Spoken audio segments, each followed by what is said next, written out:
მოგესალმებით ყველას მეგობრებო. დღეს ნაკლები სლაიდი გვექნება და მეტი დისკუსია.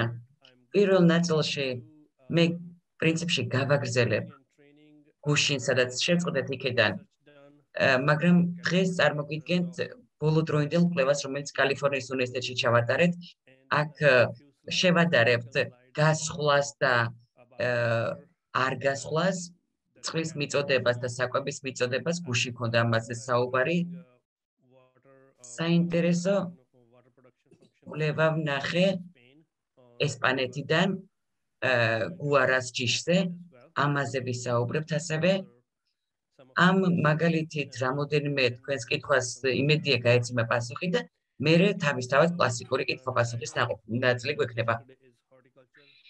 ესე იგი, გარკვეული პრაქტიკული მითითებები და მოსაზრებები მინდა გაგაცნოთ მევენახეობის დარგში, მეხილეობის დარგში.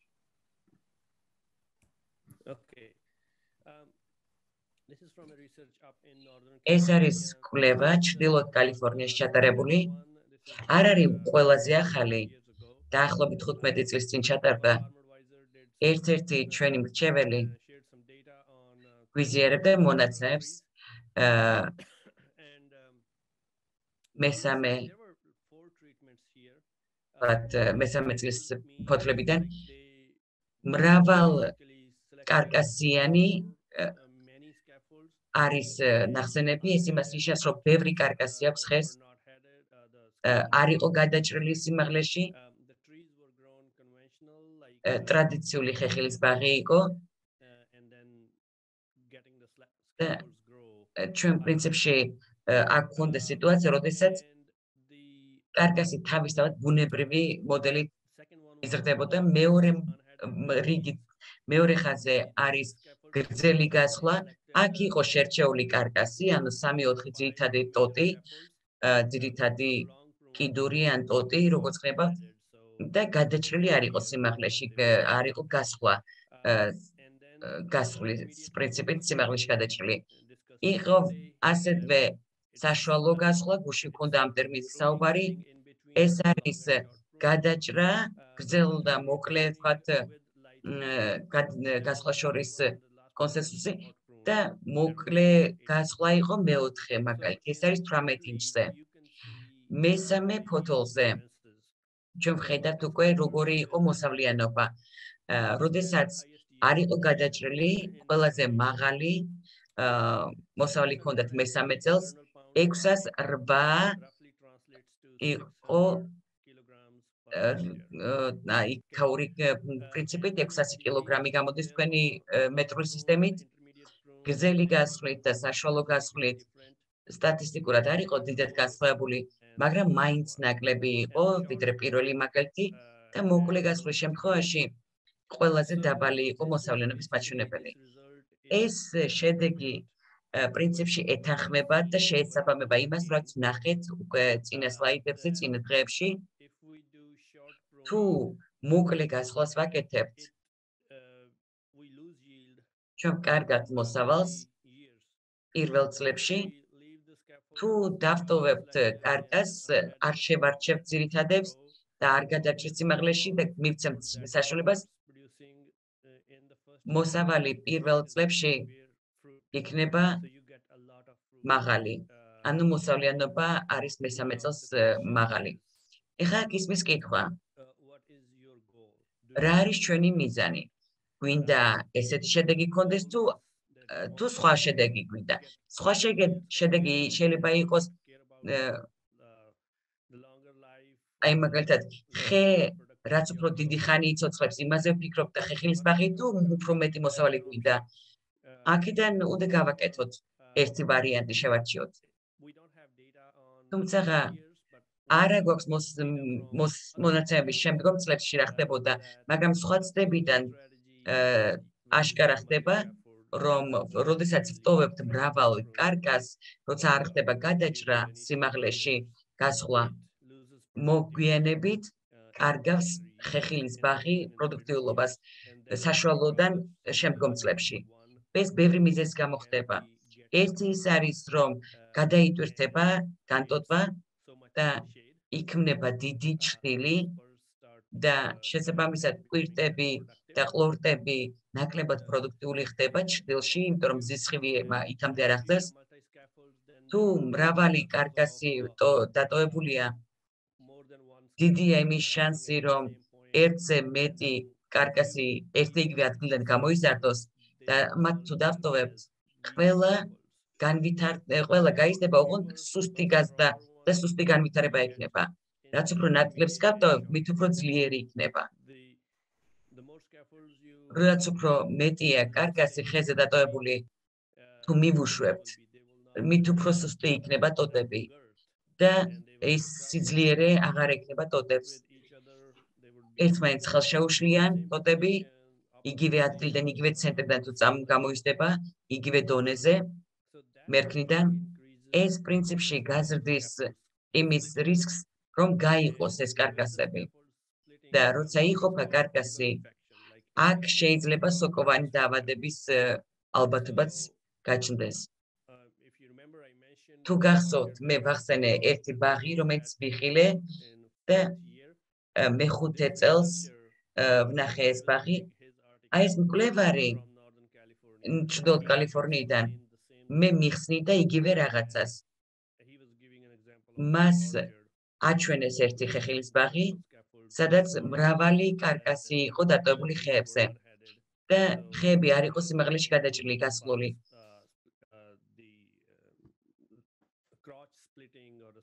რის გამოც გაიყო კარკასები და ხეები ძალიან მწვავე სოკოვანი დაავადების წინაშე აღმოჩნდნენ.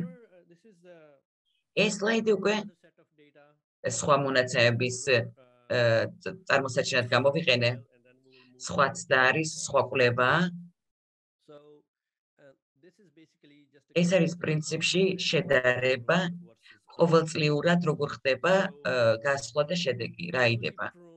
ყოველწლიურად რო ხდება გასხლა, 20 წლის წინ ეს ნიშნავდა რას?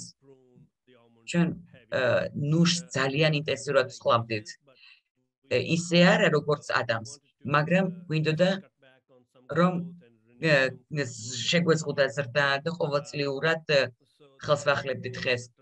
ეს იყო ტერმინი, რომელსაც ვიყენებთ, ეს იყო წლიური გასხლა. და იყო შემთხვევები, როდესაც არ ვსხლავდით, თუმცა ვაცილებდით იმ უსუსურ ყლორტებს. თქვენ აქ ხედავთ, რომ ჯამური მოსავლიანობა იყო უფრო მაღალი, როდესაც ყოველწლიური გასხლა ხდებოდა და გაუსხლავი ქვედა ხაზია. ქვემოდან მეორე არის ყოველწლიური გასხლის მაგალითი და შედეგები. მე-20 წელიწადს გაუსხლავი იყო გაცილებით ნაკლები გაუსხლავი, ვიდრე გასხლული, ყოველწლიურად გასხლული. მე ეჭვმავს, რომ ეს იყო ალბათ იმის გამო, რომ გაუსხლავი ხეები აქტიურად იზრდებოდა. ბევრი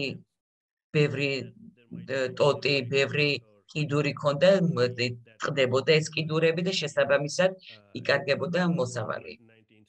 მე-19-დან მე-20 წელს ეს პრინციპში უფრო მეტად აქტუალური იყო. ამ წლის გარდა გაუსხლავი ხეები გაცილებით მაღალი მოსავლის მომტანი იყო ყოველ წელიწადს, მე-18 წელსაც, მე-19 და 21 წელსაც. ამ შედარებით ესე ჩანს. აი მოდით განვიხილოთ ყველა ეს მაგალითი და შემდეგ ძირითად ასპექტებს გაგაცნოთ მომდევნო სლაიდებზე. აი აქ უკვე ნაჩვენებია ცდა მე-11 წელს 11 წლის ხეხილის ბაღია, აქ არის გული თითო აკრზე, ნუშის გული თითო აკრზე, ფუტებში, ეს კილოებში შეიძლება გადავიყენოთ ჰექტარზე, თითქმის იგივე უნდა იყოს. 3 ჯიშია შედარებული ნორპარელი, კარმელი და მონტერეი პირველი ხაზი არის გაუსხლავი, მეორე არის ყოველწლიურად გასხლული, შემდეგ არის ყოველ მეორე წელიწადს გასხლული, შემდეგ არის წვერი გადაჭრილი და ყოველწლიურად გვერდებში გაჭრილი და ბოლო არის მექანიკური და ხელით გასხლული ყოველწლიურად. გვაძლევს ყველაზე ნაკლებ მოსავლიანობას, როგორც ხედავთ. თუ შევადარებ აი ამ მეთოდებს, ყოველწლიური გასხლა იყო ბოლოდან მეორე მოსავლიანობის მაჩვენებელი. ყველაზე მაღალი იყო გაუსხლავი ხეების შედეგი. ჩვენ გუშინ საუბარი გქონდა გაუსხლავი ხეები ნიშნავს, რომ არ ვატარებთ გასხლას გასხლის მიზნით, არამედ ვსხლავთ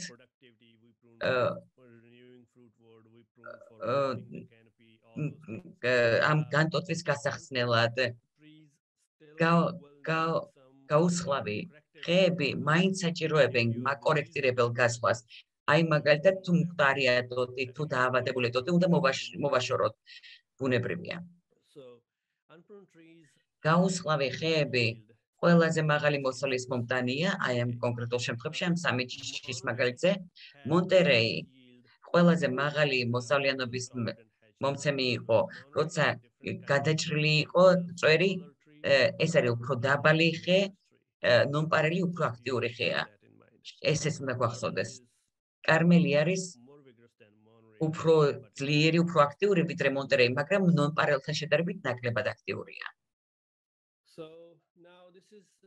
ეხლა ეს ხილი ვნახოთ, ეს ყველაზე ახალია 2018 წლის შედეგები, 19 წლის გასვლის შედეგი, 19 წლის ხეხილის ბაღია, 2019 წლის მოსავალზე საუბარი. 2018-ის. 4-ვე მეთოდი განხილული გვაქვს გუშინ. პირველი არის სამკარკასზე მოყვანილი ფორმა. ჩვენ აქ საუბარი გქონდა როგორ გაგვესხლა. ყოველწლიური საშუალო გასვლა იყო. საშუალო გასვლა გულისხმობს მხოლოდ 2-3 გადაჭრის გაკეთებას თითო ხეზე. მეორე მეთოდი ამ წყილში არის ფორმის მიცემა 3 კარკასით. მეორე წლის შემდეგ არ ხდება გასვლა და შემდეგ ხდება მესამე მაგალითში 3 ყოველწლიური გასვლა და მერე აღარ ხდება და ბოლო ხაზი არის არც კარკასი აქვს შერჩეული და არც ყოველწლიური გასვლა. აი ეს ბოლო ნიმუში ყველაზე მაღალი იყო ჯამურად ნონპარელში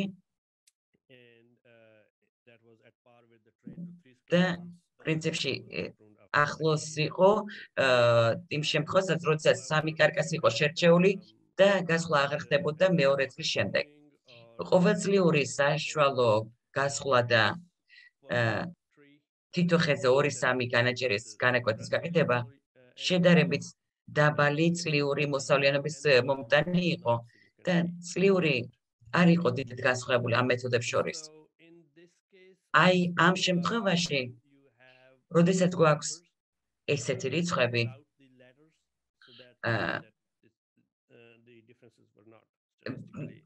სტატისტიკურად მნიშვნელოვანი არ არის სხვაობა.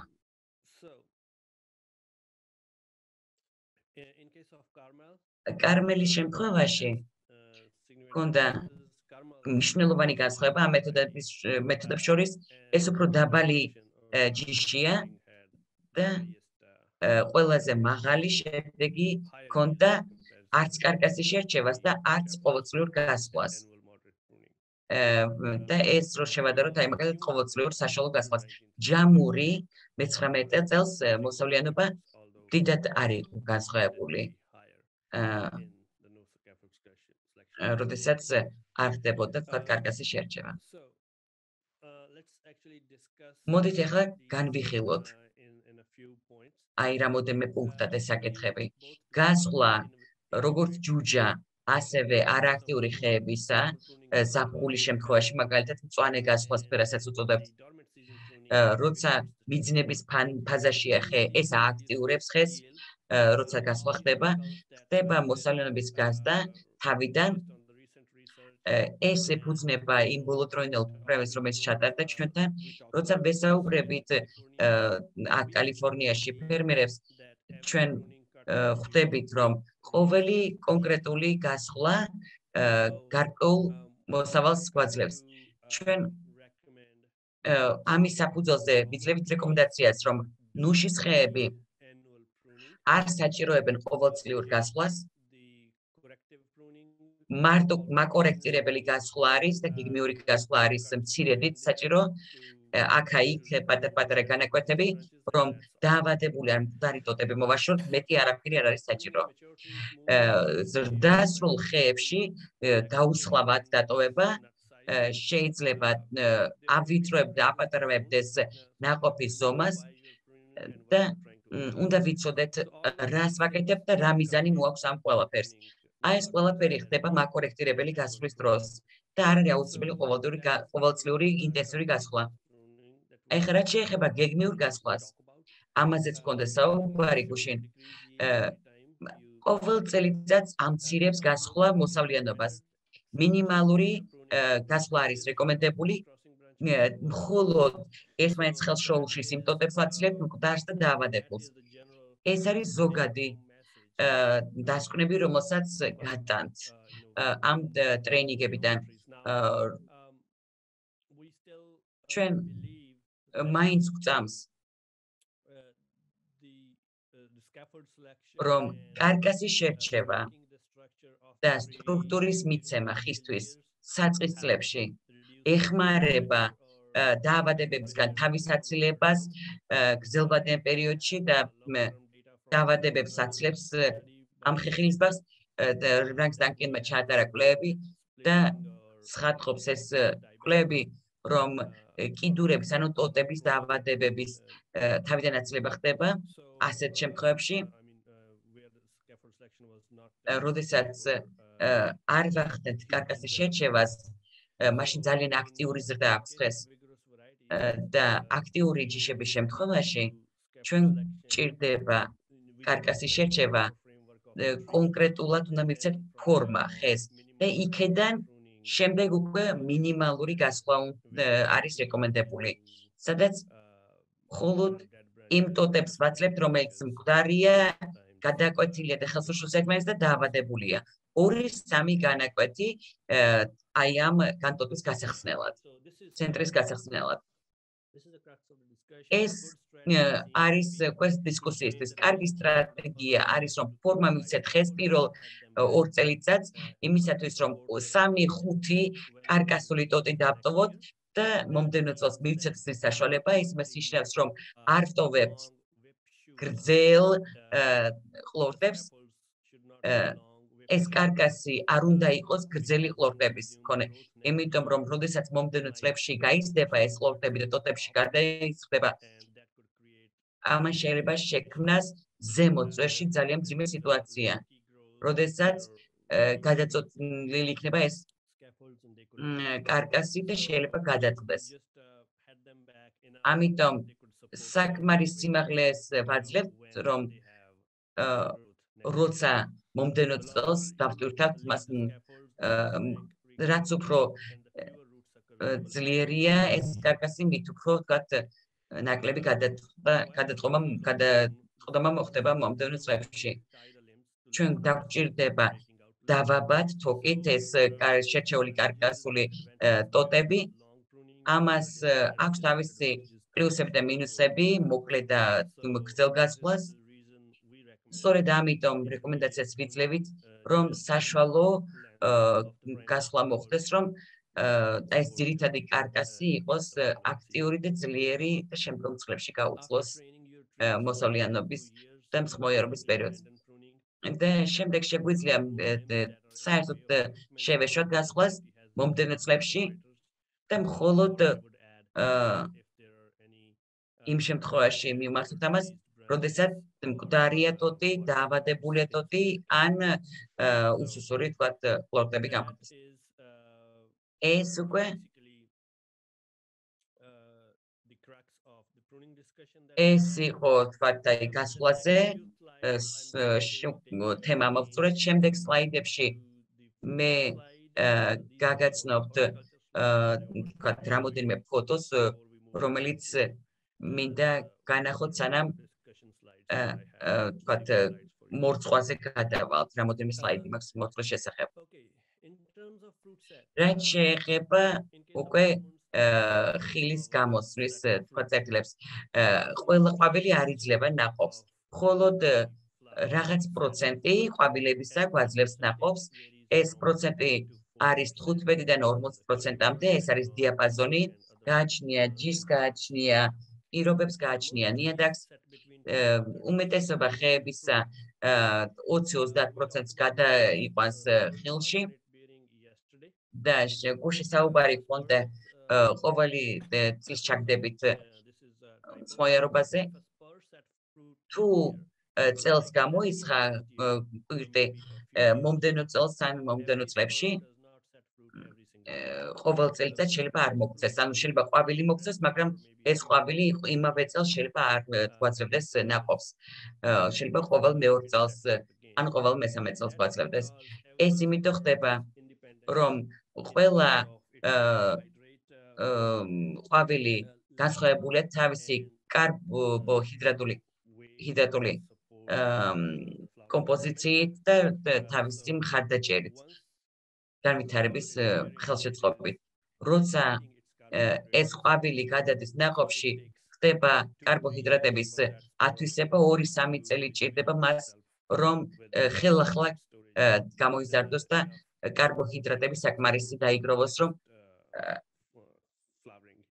რომ შემდეგი ვთქვათ სეზონისთვის მოგწეს ნაყოფი ჯამში მხოლოდ 15-20% აი ამ ყვავილებისა ხეებზე აი კორტებიდან გვაძლევს ყვავილებს და ეს ჯამური ვთქვათ ტერიტორია არის ფოთლებში კორტების ვთქვათ ტერიტორია ჯამური და მას კონკრეტული ვთქვათ ტერმინი გააჩნია რა ფაქტორები გვაძლევს გავლენას აიძება გავლენას თქვათ ნაყოფის გამოსმაზე ეს არის რა თქმა უნდა ნალექი წვიმის ნალექი თოვლის სახლის დამტვერვა ეს არის 10-21 თქვათ ცელსიუსის შემთხვევაში ყვავილების დაცვენა ყინვის გამო მოყინვის გამო ქარის სიძლიერე დაავადებები ყვავილობის პერიოდში და აი ამ ნაყოფის გამოსვლის პერიოდში ნუშის ყვავილი 2-3 დღე რჩება დოზე დამტვერვის შემდეგ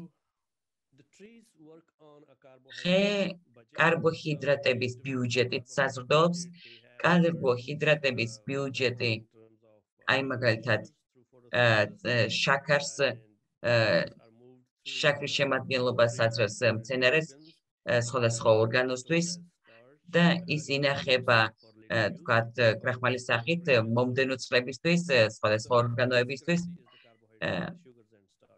ეს პრინციპში ქმნის შაქარსა და კრახმალს ეს არის ზოგადი ტენდენცია ნუშის ხეებში კარბოჰიდრატული სტატუსის განსაზღვრისთვის ეს არის იანვრის თვე აქ გვაქვს თებერვალი მარტი აპრილი აი აქვე არის ყვავილობის პერიოდი კალიფორნიაში აი აქ ყვავილობის დასაწყისში კარბოჰიდრატების სტატუსი ხეებში იკლებს სეზონის შუა პერიოდამდე და ივნისის ბოლომდე ასე ხდება შემდეგი უკვე პირი იხსნება ნუშის პირი იხსნება აი იმ ზრდასრულობის პერიოდამდე სულ იცვლება კარბოჰიდრატები ანუ შექმნილი რეზერვი წინა წლიდან სრულად იქნება გამოყენებული იმის გარდა რასაც ფოთოლი იღებს სეზონის პერიოდში კარბოჰიდრატული სტატუსი დადის აი ამ დონემდე ეს როდესაც სიმწიფეში შედის ნაყოფი აღარ არის კარბოჰიდრატების მასიური გამოყენება მცენარეში. შემდეგ იწყებს განვითარებას და ხე აგროვებს უკვე მეტ კარბოჰიდრატს რეზერვის სახით და სეზონის ბოლოსთვის, ოქტომბრისთვის ხეს უბრუნდება იგივე დონე კარბოჰიდრატების რეზერვის და შეივსებს ამ რეზერვს შემდეგი სეზონისთვის და იგივე იწყება შემდეგ სეზონზე. აი ასე იცვლება კარბოჰიდრატების დონე კალიფორნიაში. ეს კვლევა კალიფორნიაში ჩატარდა და წარმოადგენს იქაურ მდგომარეობას. ნუშის ხე როგორ იქცევა, თუ შეიძლება ესე ითქვას, კარბოჰიდრატების გამოყენების და ათვისების კუთხით. ჩვენ ვისაუბრეთ იმაზე, რომ კვირტი იღებს მიკროელემენტებს, შეიძლება მოქცეს ყვავილი და შემდეგ მან შეიძლება მოქცეს ნაყოფი და მას ძალიან დიდი ენერგია ჭირდება, დიდი ალბათობით, როცა ყვავილი გამოდის, იმავე წელს შეიძლება ნაყოფი მოქცეს და შემდეგ წელს ან მომდევნო წელს დაისვენოს. ბოლოდროინდელი კვლევა გვაძლევს იმის ინფორმაციას, რომ უფრო მეტი ყვავილი გამოდის ვიდრე ნაყოფი ხეზე, ეს ნამდვილად მნიშვნელოვანია მიგნების სახით, იმიტომ რომ შევინარჩუნოთ დიდი რაოდენობის აყვავებული კვირტები, იმიტომ რომ მეტი ყვავილია ვიდრე ნაყოფი. ჩვენ გვახსოვს, რომ პროცენტი არის 15-დან 40%-მდე. ნებისმიერი სცენარით თუ ვიტყვით, რომ 40% გამოდის, ან 40%-ზე მეტი ყვავილი და ნაყოფი, ან თუ ნაკლები ყვავილი იქნება ხეზე,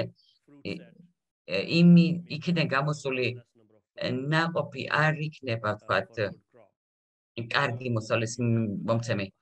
ამიტომ უნდა გქონდეს უფრო მეტი ყვავილი და თუ მეტი ყვავილი გვექნება ხეზე და თუ ვიცით, რომ 15-დან 40% შეიძლება გადაიზარდოს ნაყოფში, აი ესეთი მოლოდინი გვექნება.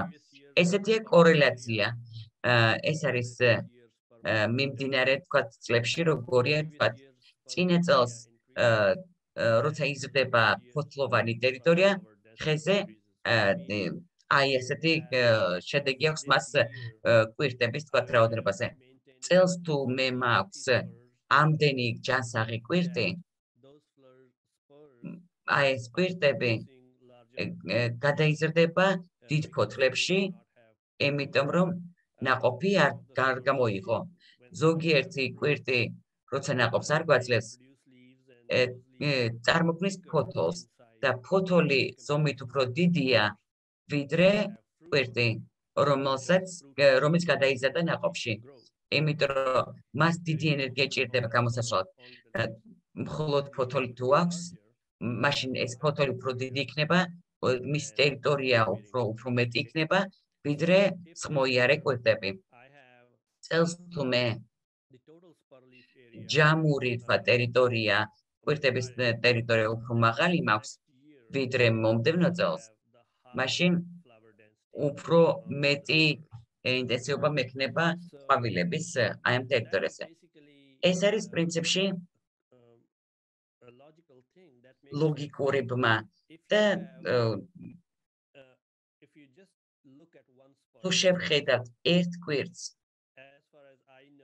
აი მე რამდენადაც ვიცი, კვლევები, რომელიც მე მინახავს,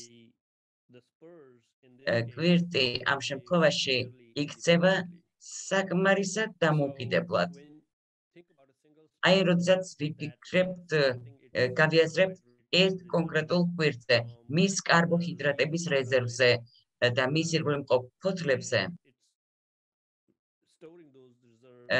ამ რეზერვის შენახვა, აი ამ კვირტში, ან ფოთლის წარმოსაქმნელად მომდევნო წელს, ან ყვავილის წარმოსაქმნელად, თუ წელს მაგალითად მე მაქვს მეტი ფოთოლი, ან უფრო დიდი ფოთლები, ან ჩემი ფოთლოვანი ტერიტორია აი ამ კვირტზე თუ უფრო მაღალია, ეს იმას ნიშნავს, რომ მე წელს ამ სეზონზე მეტი კარბოჰიდრატი მექნება აი ამ კვირზე. ეს კარბოჰიდრატი რჩება აქ და ეს კვირტები უფრო მეტ ყვავილს გამოისხამს, უფრო დიდი ინტენსივობით იქონიებს ყვავილს მომდევნო წელს. ეს საინტერესო რამ არის დასაკვირვებლადაც. ეს იყო მიზეზი იმისა, თუ როგორია თქვათ ეს პროცენტული თანაფარდობა. პრინციპში უნდა ვიცოდეთ, რომ რაც უფრო მეტი ყვავილი გვაქვს, მით უფრო მეტი ნაყოფი გვექნება და ყვავილი რატო როგორ შეიძლება იყოს მეტი, უფრო მეტი კვირტოვანი თქვათ ტერიტორია გქონდეს და როგორ შეიძლება ეს გქონდეს, თუ ჯანსაღი კვირტები გვექნება ტოტებზე და მისი წყლისა და მიკროელემენტების მიწოდება იქნება ადეკვატური საკვების და სასმელის მიწოდება ხისადმი. და ესე მიიღებს საკვებს და სასმელს თქვათ მცენარე. რას ნიშნავს ეს თქვენთვის ფერმერისთვის? 40% კვირტებისა უნდა გვაძლევდეს ყვავილს. ეს უნდა იყოს საწყისი პოპულაცია ხეზე, რომ მაღალი მოსავალი მოგვცეს, რაც უფრო მეტია ყვავილი, მით უფრო მეტია იმის ალბათობა, რომ მოგვცეს მეტი ნაყოფი, მეტი თქვათ დღის ხივი მოხდეს. ეს არის რამოდენიმე კორელაცია, რომელზეც საუბარი გქონდა, ხის მოსავლიანობა, თითო ხეზე მოსავლიანობა და აქ უკვე კვირტების თქვათ მიხედეთ კორელაცია.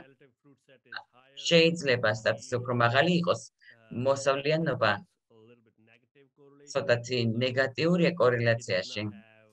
მას არ აქვს გავლენა მოსავალზე. დადებითი ყოველ შემთხვევაში არ აქვს. თუ ხეს უფრო ჭიდროდ აქვს ყვავილოვანი თქვათ ტერიტორია, მაშინ ამას პოზიტიური თქვათ ეფექტი აქვს ხის მსხმოიარობაზე და შედეგებზე. ეს უკვე ბოლო სლაიდია, მეგობრებო. ეს არის მეხილეობის ასპექტებზე. მთავარია, რომ ჯანსაღი კვირტოვანი პოპულაცია იყოს, როდესაც ხდება დაჩრდილვა, შეიძლება შიმშილში ჩავარდეს კვირტი და მომდევნო წლებში ნაკლები ფოთოლი იქონიოს, შესაბამისად დავკარგოთ ეს ყვირტი, ან შევინარჩუნოთ მიძინების ფაზაში, იმიტომ რომ მას საკმარისი კარბოჰიდრატები არ ექნება ყვავილის და შემდეგ ნაყოფის მოსაცემად. ამიტომ ყველაფერი უნდა გავაკეთოთ, რომ არსებული და ახალი კვირტების და ყლორტების გაზრდის საშუალება მივცეთ ხეს და კარგად განაწილდეს მზისხიები ტოტებში, ასე წარმოიქმნება ჯანსაღი კვირტები. უნდა მოხდეს სწორი ჯიშიშის შერჩევა და უნდა მინიმუმამდე დავიყვანოთ წყლისა და მიკროელემენტებით გამოწვეული სტრესი. ამით დავასრულეთ მევენახეობა მეხილეობის ასპექტები. ეხლა გადავიდეთ წყლის რესურსის მიწოდების საკითხებზე. მე დაგკვირდით, რომ ამ დიაგრამას მოგცემდით, რომელიღაც პრეზენტაციაში მქონდა გასულ წელს გამოყენებული. ეს არის ყველა ის კოეფიციენტი, რომელიც ზრდასრული ნუში შემთხვევაში გვაქვს. აი, აქ არის 1977 წლიდან მოყოლებული 2015 წლამდე ცდები. კალიფორნიის უნივერსიტეტში აქ ცოტა შევცვალეთ, უფრო მაღალი გამოგვევიდა, ვიდრე FAO-ს ცხრილებში იყო. ეს არის ის სამიზნე ორიენტირები, რომელიც შეიძლება გაითვალისწინოთ თქვენს ევაპოტრანსპირაციის, ანუ ფოთლისა და მიწის ზედაპირიდან აორთქლებისთვის.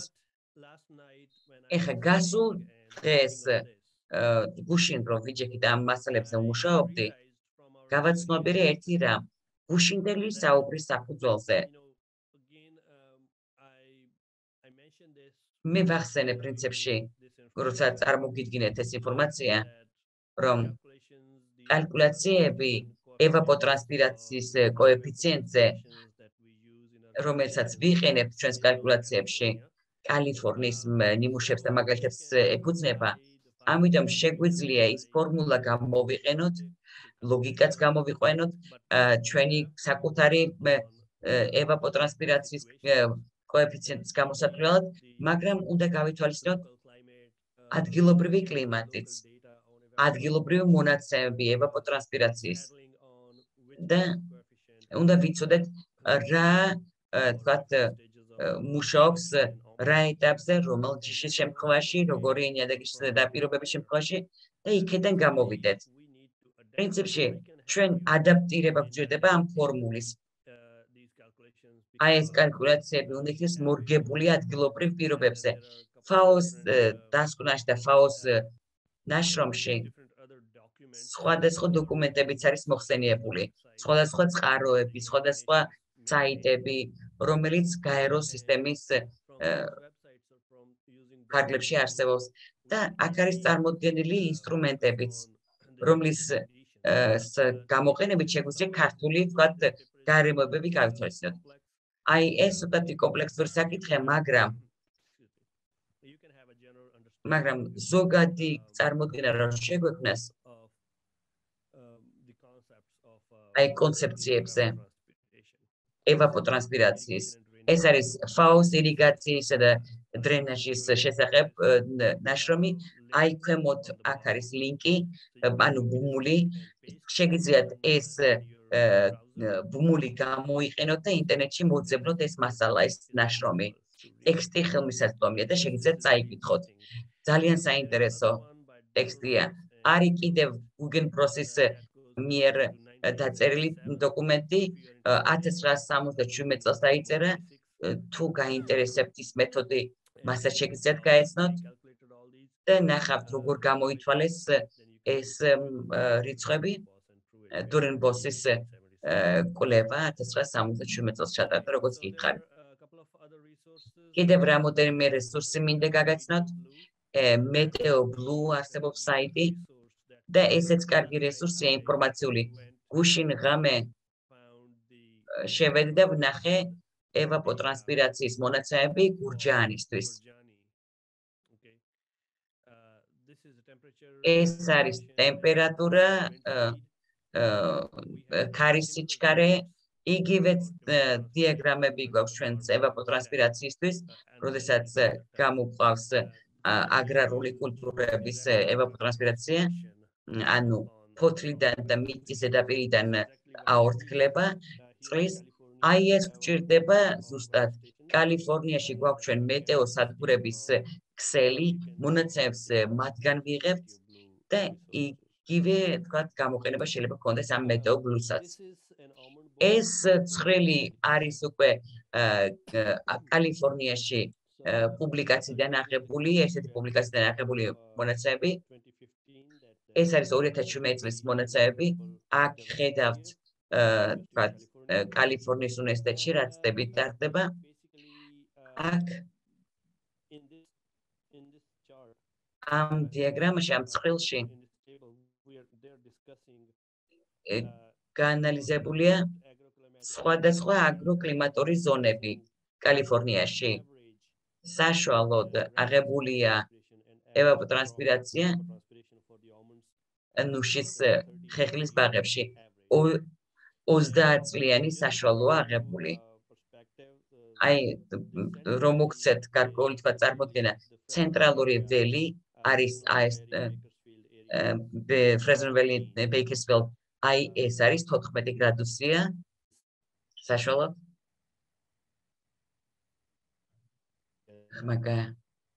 ხმაგაწყდა.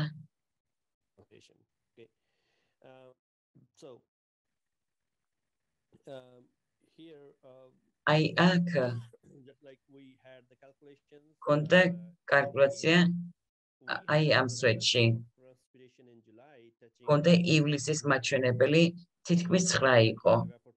და ფაქტობრივი აი ამ კონკრეტულ თქვათ აგრარულ კულტურაში 1.11 იყო თქვათ იქ და აქ არის თითქმის 10-ია ინჩებზე საუბარი.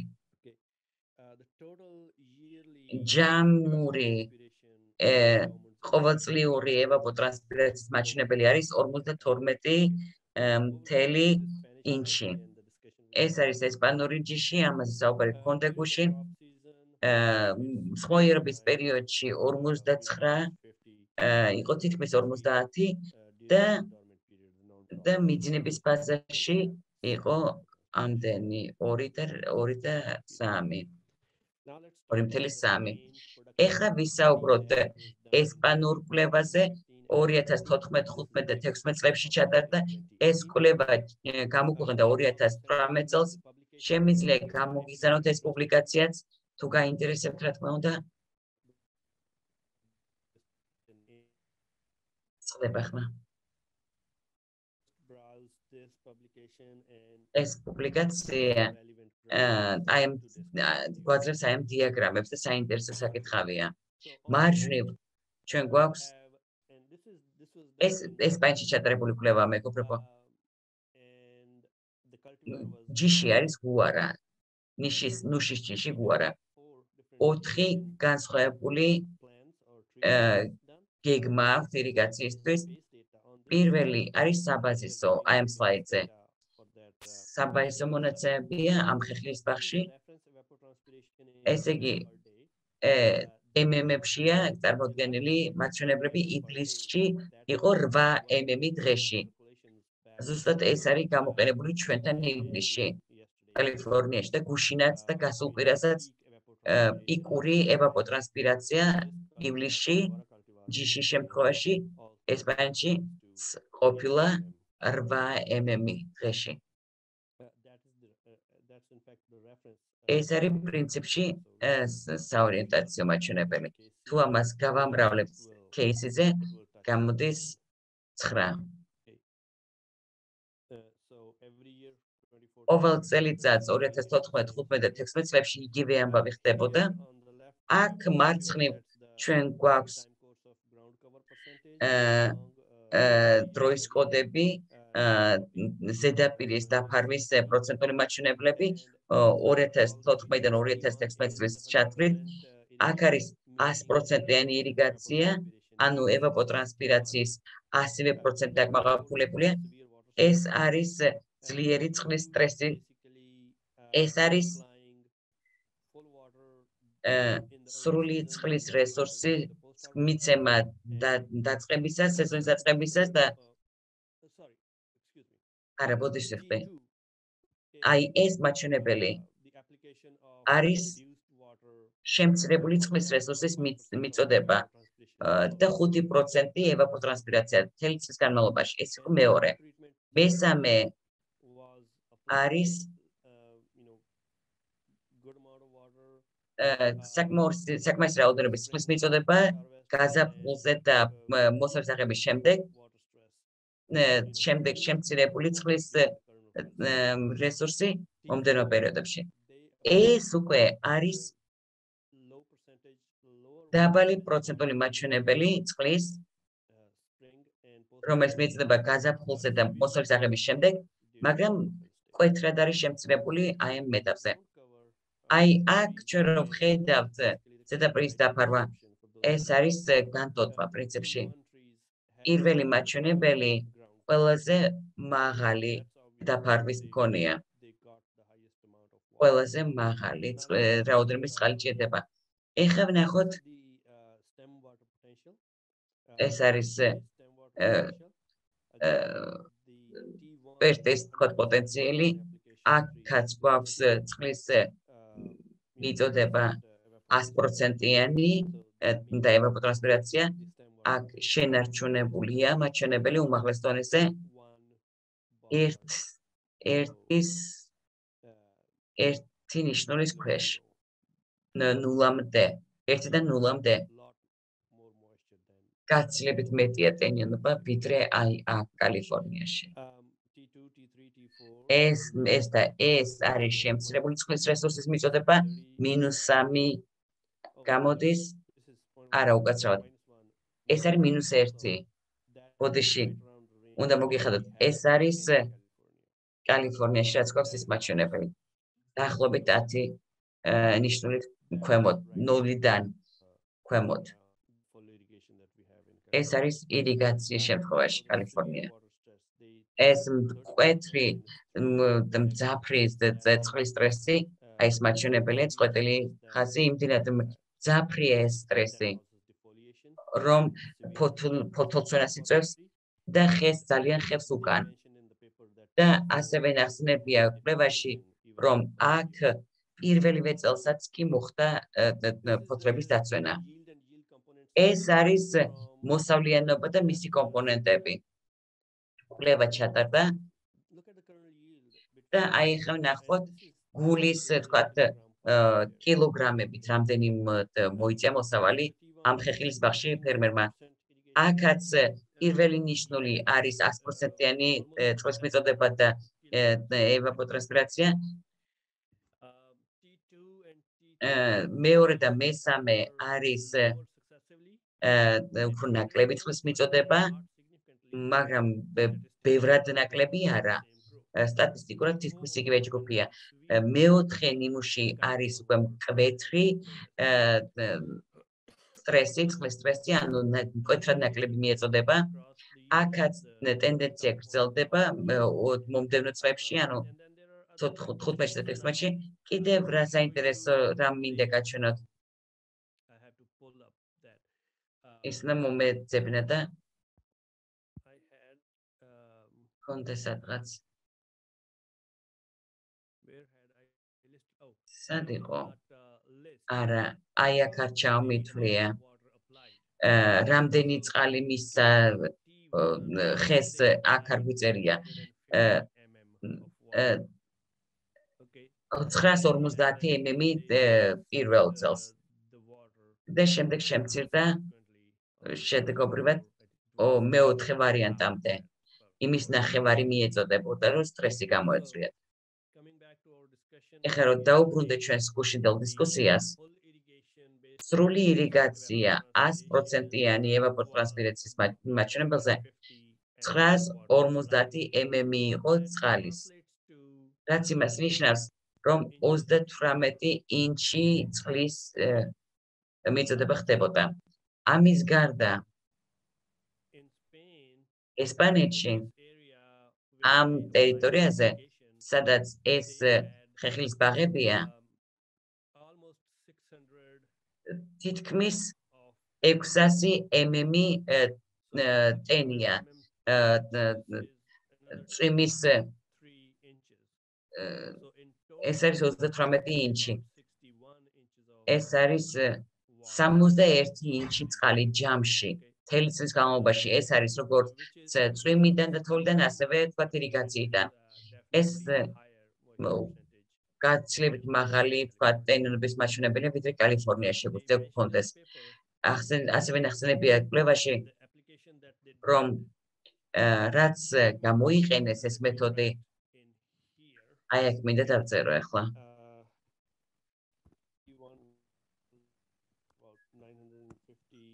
დაახლოებით 950 mm წელიწადში იყო პირველი ვარიანტი, ეს იყო ირიგაცია და თან ეს არის 100%-იანი ევაპოტრანსპირაცია. წვიმის და თოვლის შედეგად. ნუშის ხეები იღებდა 580 mm-ს წყალს, ხოლო კალიფორნიაში ეს ფუნქცია, წყლის მიწოდების ფუნქცია, რომელიც გამოკვლეული იქნა. აი იმ შემთხვევაში 1250 mm წყალი მიეწოდებოდა ნუშის ხეს. წვიმის შედეგად ნუშის ხე იღებდა კალიფორნიაში 100 mm-ს წყალს. აი ასეთი მონაცემებით ვერ შევადარებთ ირიგაციის მაჩვენებლებს, იმიტომ რომ წვიმიდან მიღებული წყალი განსხვავებული მოცულობით არის. ეს არის ზოგადი შედარება, მეგობრებო, ესპანეთსა და კალიფორნიის შორის. სწორედ ამიტომ გაცილებით მეტ წყალს ვაწვდით კალიფორნიაში ნუშისხეს 1250 მმ წყალს წელიწადში, რომ 100%-იანი მაჩვენებელი დავაკმაყოფილოთ და მოთხოვნა დავაკმაყოფილოთ ევაპოტრანსპირაციის. ამას დაუბრუნდებით დისკუსიებში ორი სლაიდი დამრჩა მიკროელემენტებზე და შემდეგ თქვენს კითხვებს უპასუხებ. დავიწყებ იმ კითხვიდან, რომელიც გასულ კვირას დამისწრეს. კვლევები ტარდებოდა კალიფორნიაში, მე მაქვს ეს მაჩვენებლები კილოგრამებში, ეს არის გული, ნუშის გული, ეს არის ნონპერელის ჯიში. ნონპერელის ჯიში 68 თქვათ აზოტს აცლის თითო გულს. ეს არის პრინციპში აზოტის თქვათ ცოტა.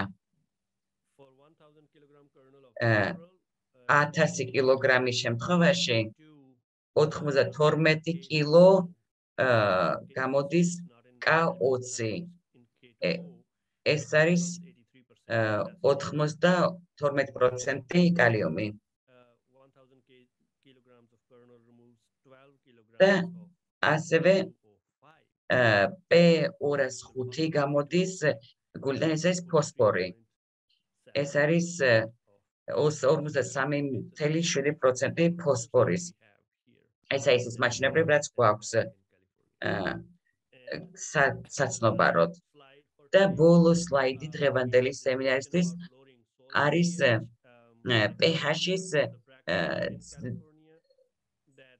მიწაში pH-ის მაჩვენებლის დაქვეითებაზე. თუ დაუმატებთ გოგირდს, ყველაზე ხშირი შემთხვევა ეს ნაყარის სახით უნდა მოხდეს, უფრო იაფია, შეგვიძლია ალუმინის სულფატი დავუმატოთ, ეს არის შედარებით უფრო ეფექტური, იმიტომ რომ არის ხსნადი სახით და უფრო სწრაფად მუშაობს. ან თუ დარგვის შემდეგ ირიგაციის სისტემით ვაწვდით, მაშინ რეკომენდაციას ვიძლებთ სულფატის მჟავის სახით გამოსაყენებლად. უფრო იაფია და ხსნის სულფატს უფრო ამაზე საუბარი გქონდა კალიფორნიაში, კალიუმს არ მივჩნევთ ნიადაგში pH-ის დამცევად. იმიტომ რომ კალიფორნიაში მაღალი pH-ის მქონე ნიადაგში ასევე ვყიდით ამ მასალას. ეს მაღალი მარილიანობა არ გვაძლევს იმის საშუალებას, რომ ქლორი გამოვიყენოთ, იმიტომ რომ ნიადაგში ამან შეიძლება მარილიანობა გაზარდოს, მაჩვენებელი მარილიანობის. და შესაბამისად ეს ორი უფრო ანეიტრალიზებს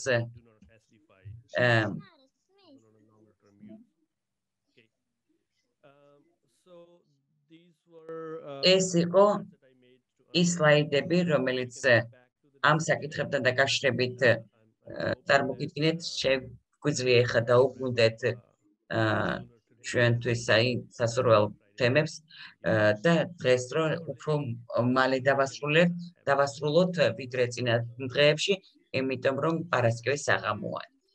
მე ამოვწურე თემატიკა და შეგვიძლია გადავიდეთ კითხვებზე. თუ შეიძლება დაუბრუნდეთ იმ სლაიდს, რომელიც ამ სლაიდს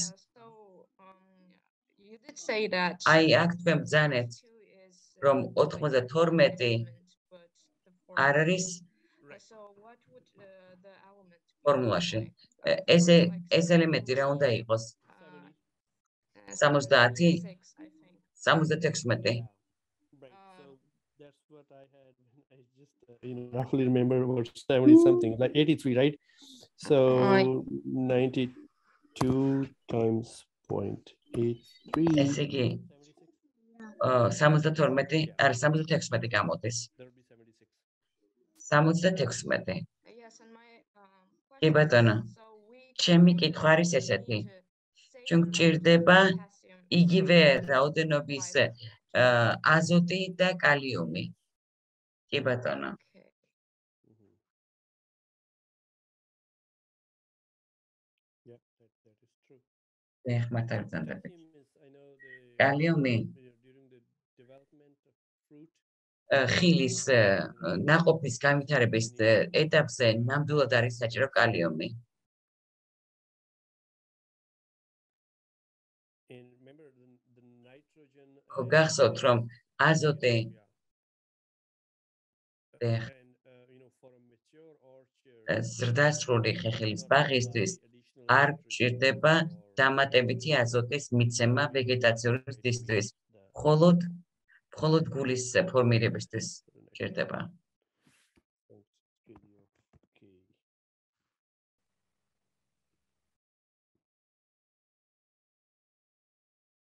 Okay. Yep. კი ბატონო. So any further questions? სხვა კითხვები მეგობრებო? Sorry, I may. So potassium chloride will ესე იგი კალიუმი დააგდებს pH-ის დონეს, არა? მე იქ ვიკითხე ადრე წინა კვირას. კი ბატონო. კალიუმის ქლორიდი მე იცით რა გავარკვიე. ჩვენ ტიპიურად არ ვიყენებთ კალიუმის ქლორიდს ბევრი სხვა მიზეზის გამო, მაგრამ კალიუმის ქლორიდი შეიძლება არ იყოს ისეთი ეფექტური pH-ის დასაგდებად. შესამცირებლად. Okay, thank you. კი ბატონო, მადლობა.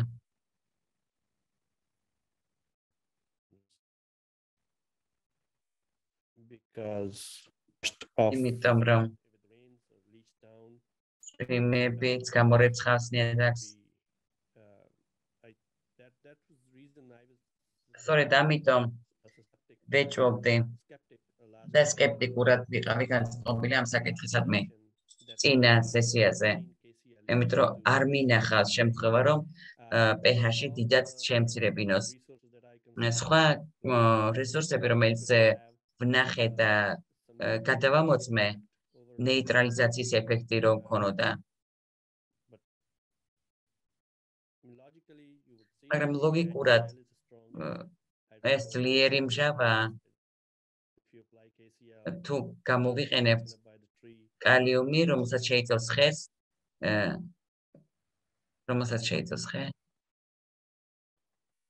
ხდება ხმა მეგობრებო. ინტერნეტ კავშირი აქვს ცუდი.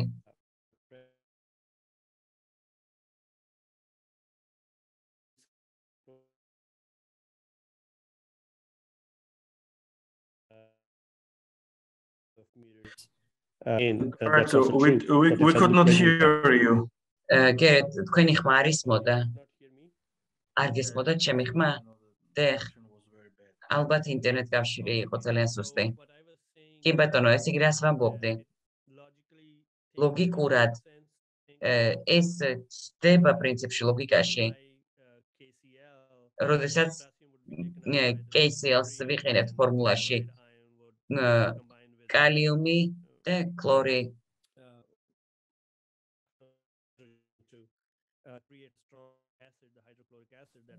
ძლიერი ჰიდროქლორიდის მჟავის შესაქმნელად. მე მინახავს პროფესიულ ლიტერატურაში, რომ KCl-ს აქვს გამანეიტრალებელი ეფექტი. pH თუ მაღალია, შეუძლია შემციროს. მე ვნახე პროფესიულ ლიტერატურაში, მაგრამ ტექნიკური მტკიცებულებები ამისა არ მინახავს. დიდი ხანია, თქვათ ვეძებთ და არ მინახავს. ამიტომ თქვენ კითხვაზე პასუხი დადებითია, დიახ, შეიძლება მართალი იყოს.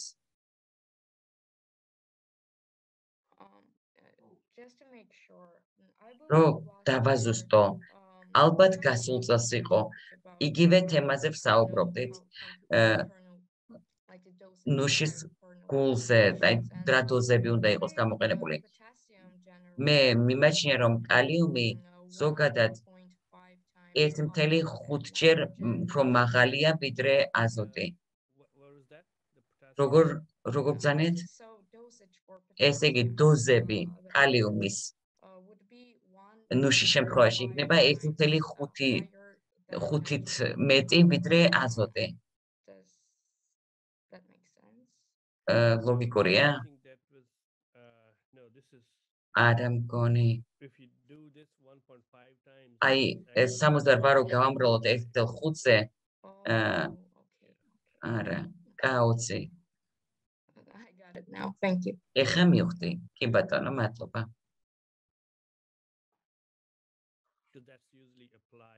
იმიტომ რომ აი ეს გამოიყენება, ეს აკრონიმი გამოიყენება პროფესიულ ლიტერატურაში. აზოტი არის აი ამ ფორმულით და ბიუჯეტის შედგენა მიკროელემენტზე ხდება აი ამ რიცხვების გამოყენებით. კი ბატონო, შემდეგი კითხვები?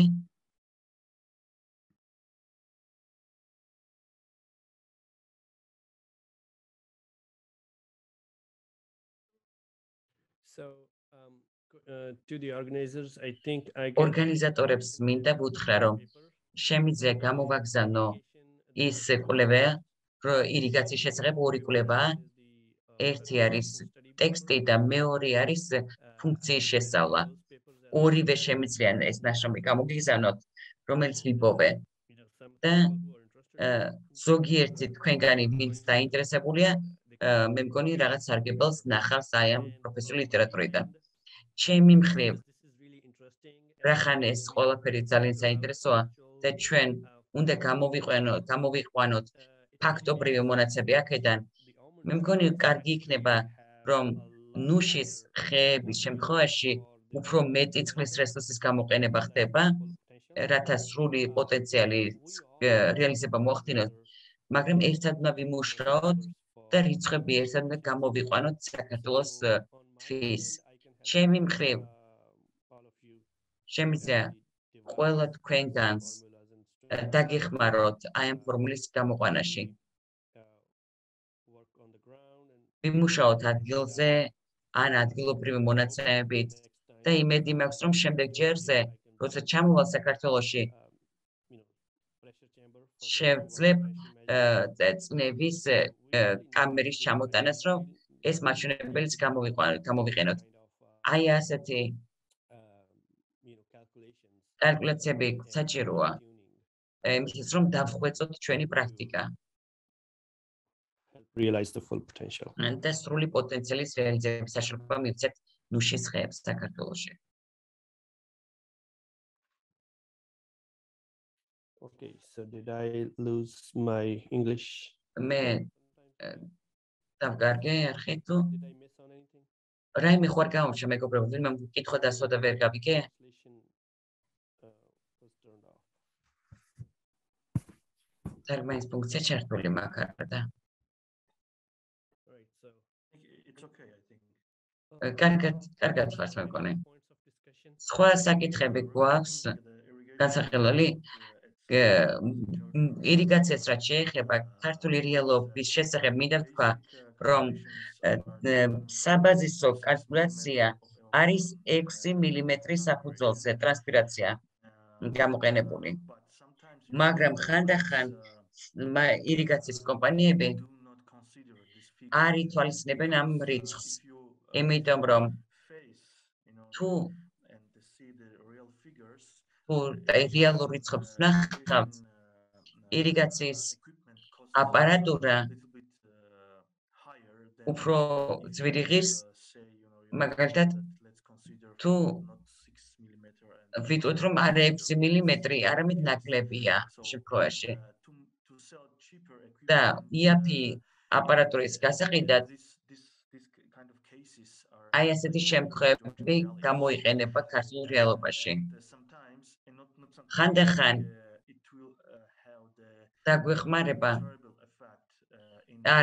დაგვეხმარება საშინელი შედეგი ექნება ამას, იმიტომ რომ და წყლის დეფიციტი იარსებებს. ამიტომ არ უნდა მოვიტყუოთ თავი, როცა ბიზნეს ვიწყებთ, როცა იმ სისტემას ვიყენებთ, რომელიც არ არის ისე გამოთვლილი, რომელიც მაქსიმალურ მაჩვენებლამდე მიგვიყვანს პიკურ პერიოდებში განსაკუთრებით. ამის თქმა მინდოდა შეთავაზების სახით. კარგი აზრია. ლოგიკურია ნამდვილად, იმიტომ რომ კითხვა გადასვა გუშინ კოლეგამ და ძალიან მომეწონა ის დისკუსია, მეგობრებო, იმიტომ რომ ირიგაცია თქვათ რა ეფექტს გვაძლევს, რამდენად განსხვავებული შეიძლება გქონდეს შედეგები. როცა მე დავითვალე ყველაფერი და გადავამოწმე ეს ესპანურ თქვათ მაჩვენებლებთან, პრინციპში იგივეა მეტნაკლებად იგივე კლიმატის მქონე ტერიტორიებზე, ნუ შიშჩიშებში, დიდი სხვაობები არ არის. ერთადერთი ისმე გავაცნობიეროთ, რომ პოტენციალი იმისა, თუ რამდენი შეგვიძლია მივაწოდოთ წყალი, თუ რამდენი არის ამ სისტემაში, 6 mm არის პიკურ პერიოდში და თუ ჩვენ ხეხილის ბაღში ვერ ვაძლევთ 100%-იან ევაპოტრანსპირაციას, ვერ ვითვალისწინებთ პიკურ პერიოდში, რომელიც პრინციპში ემთხვევა ნაყოფის ფორმირების ეტაპს, ესე იგი გამოდის, რომ T2 ან T3 ვარიანტის შედეგს დავდებთ. ესე იგი, T2 ან T3 ვარიანტი გაცილებით ნაკლები შედეგის მომტანია, ხო? და მოცვის არეალიც დაბალი აქვს. T1-თან და T4-თან შედარებით. ჩვენ ვარაუდობთ, რომ საქართველოში ნუშის ხეები სრული პოტენციალის თქვათ განტოტვას ვერ მოახდენიან, თქვათ ეს იმას ნიშნავს, რომ ექსპერიმენტები სხვადასხვა პროდუქციის სისტემებით უნდა მოვახდინოთ. იმ ჯიშების შემთხვევაშიც, რომელსაც ახლოს დავდგავთ მაგალითად. იმიტომ რომ აი ამ მოდელით ნაკლებად სავარაუდოა, რომ შევავსოთ ეს სივრცე მომავალში. დასრულების პერიოდში. ეს ის საკითხებია, რომელსაც მოგიწოდებთ, რომ გაეცნოთ. მე დიდი სამოვნებით ვიმუშავებ თქვენთან ყველა ამ ასპექტზე და მოგიწოდებთ, რომ აი ეს ფაქტორები გაითვალისწინოთ, ამ სცენარებზე იმუშაოთ და ეს საკითხები გავთვალოთ ერთად, რომ საუკეთესო ფუნქციონალური, საუკეთესო მსხმოიარე თქვათ ეფექტიანობის მომტანი შედეგები დავდოთ.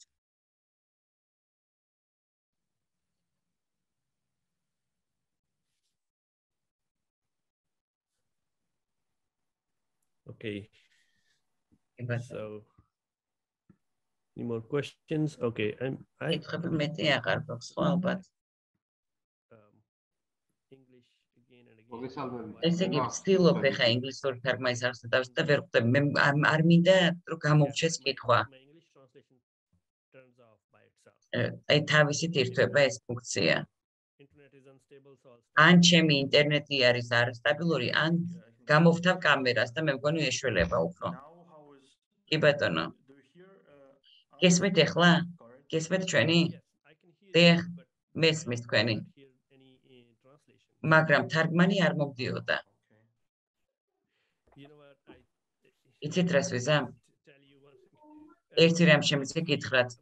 ამ კვირაში ჩემმა ბიჭმა COVID დაემართა ჩემ შვილს. სახში არის ბუნებრივი რჩება სახში და გაკვეთილებს ონლაინ ესწრება. შეიძლება ამ კვირაში სწორედ ამის გამო თამაშობს ინტერნეტი და ვიდეო თამაშებსაც თამაშობს და ეს ეთქობა გავლენას ახდენს ინტერნეტზე. ალბათ ამიტომ ეთიშება ეს ფუნქციაც და თავისით გამოირჩა თარგმანის ფუნქცია. So we are in the same situations, no problem. ჩვენც იგივე სიტუაციაში ვართ, პრობლემა არ არის. იმედი მაქვს ომიკრონის შტამი მალე მოგშორდება. ეხლა დამიბრუნდა ფუნქცია. არ მარჩევინებს.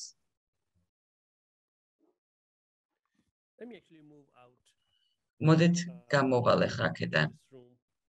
ამ ოთახიდან გამოვალ, შეიძლება ამან უშველოს. Okay.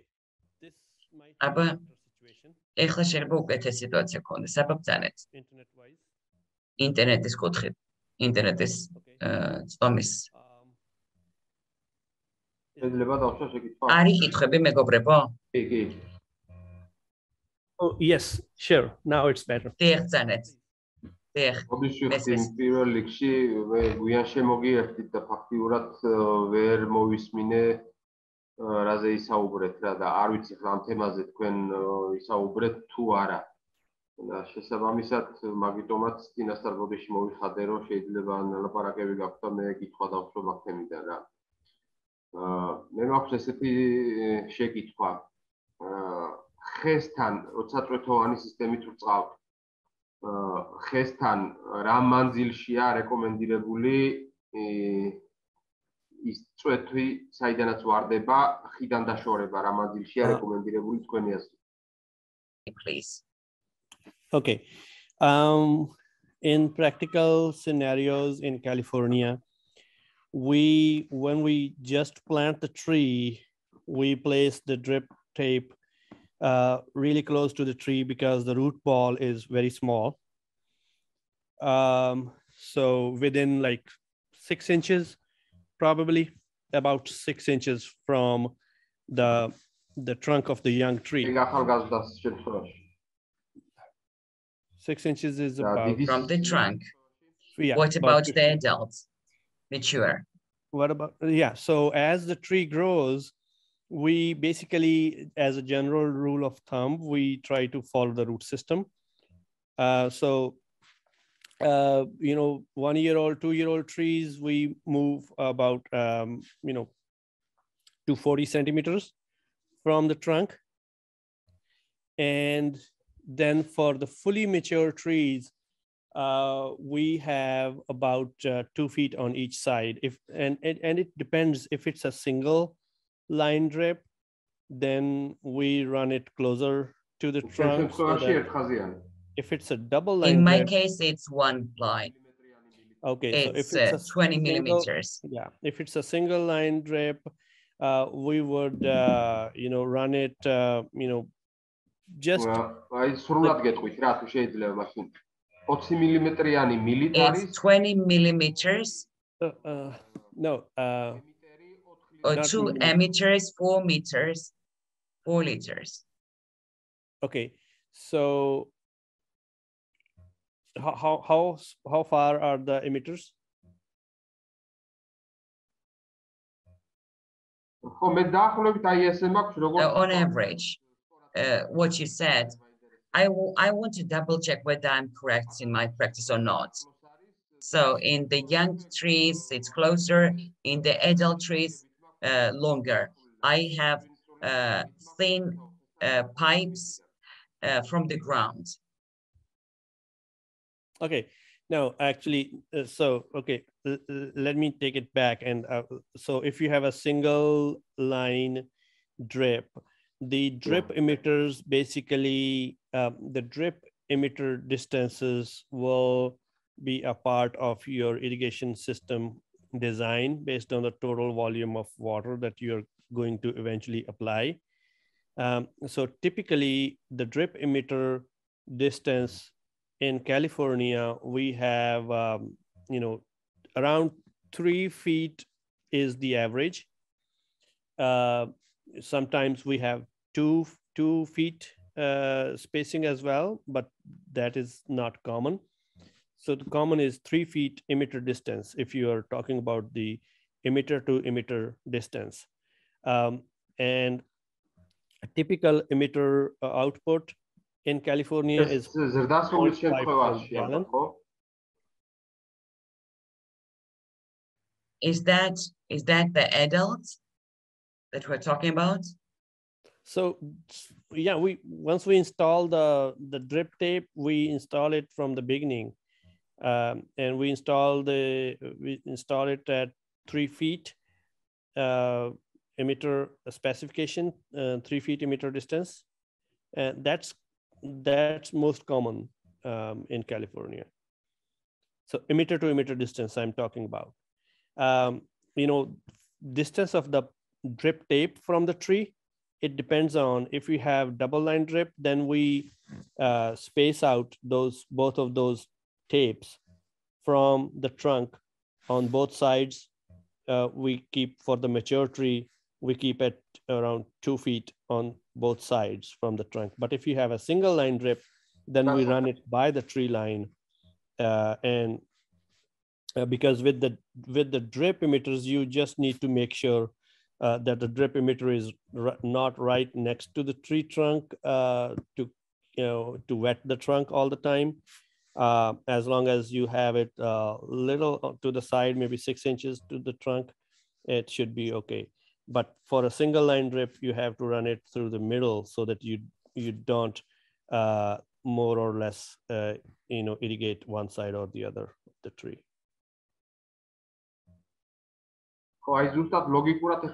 That's logically linking me to the next question.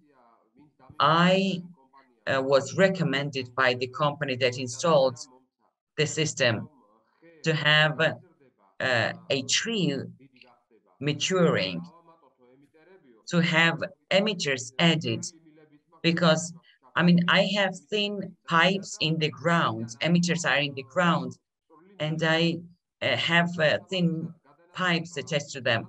So I can adjust the distance between them and between the emitters and the trunk. So this engineer recommended to add emitters when the tree grows up and to have 2 small pipes to add more water to the adult trees. Mm-hmm. Yeah, that's a common strategy as well. If you have capability of putting the emitters, because in California we have most of the people, they install the pre-built emitters that are built into the pipes.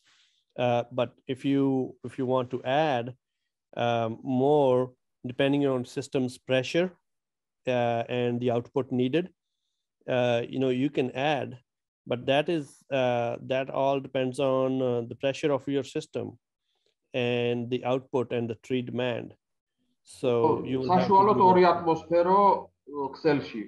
atmospheric the per network.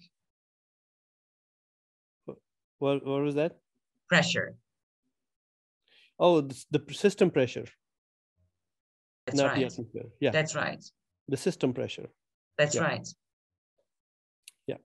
Okay. So I have this question from Mariam. Could we calculate water demand when evapotranspiration is 6 mm for participants to see calculations clearly, since it caused misunderstanding yesterday? Okay, let's see. Let's take out irrigation strategies here. Okay, 6x4. Let me pull out the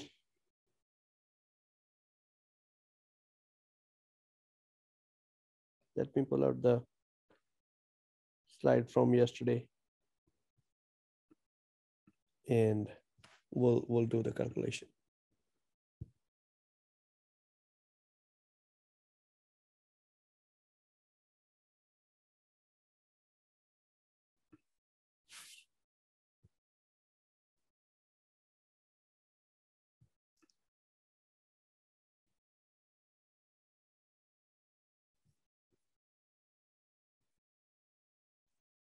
Okay, water.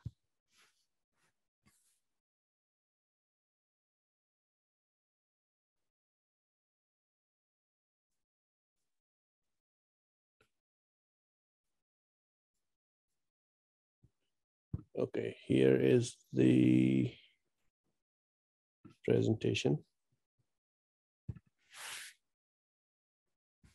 Tree water use. Okay.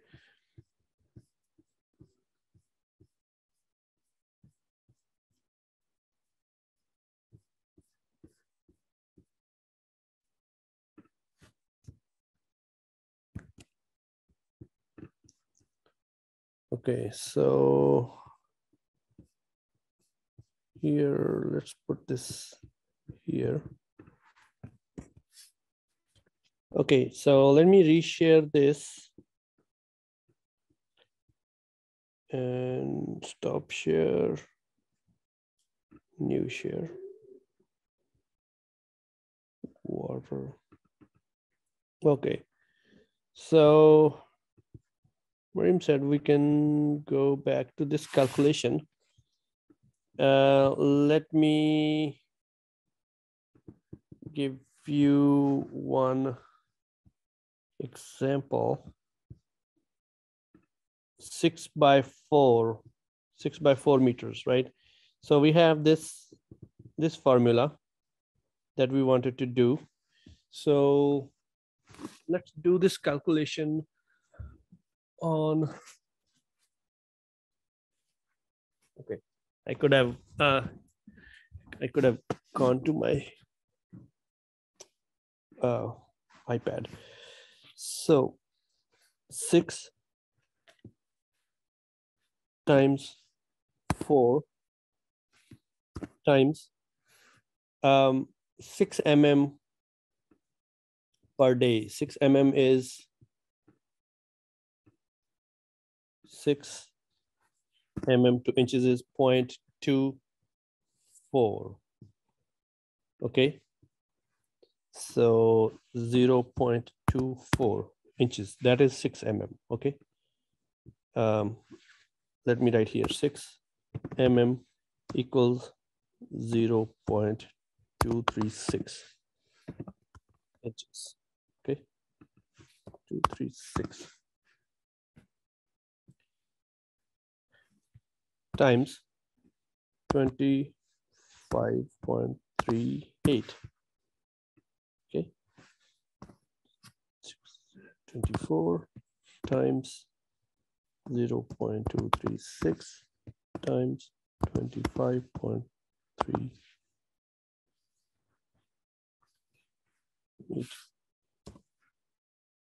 143.